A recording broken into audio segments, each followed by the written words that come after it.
So when I retired from work, I found a flyer. I was looking for different kinds of things to volunteer in. This program fit. So I went, sat down with a guy, talked to him.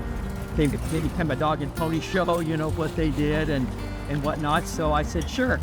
So I got started, I think maybe like the next day or something like that. Been here ever since. Learned a lot, and I've got an opportunity to do a lot of different things with them. That's primarily kind of my quick backstory there. Today, I still enjoy volunteering with them. I enjoy the outdoors, and the river, of course, is very, very important. I've learned a lot about that. I didn't know there was a side of a river when I first got hooked up, so that's how bad I was. And I'm a native San Diegan, so it's very important that what they're doing, and so I just like to help out a little bit.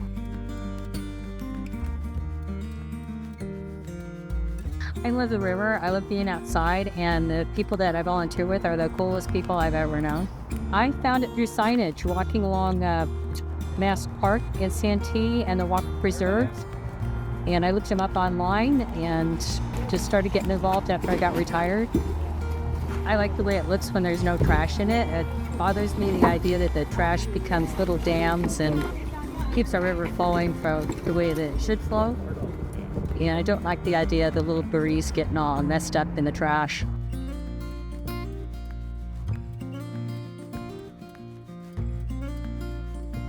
We want to say river, river.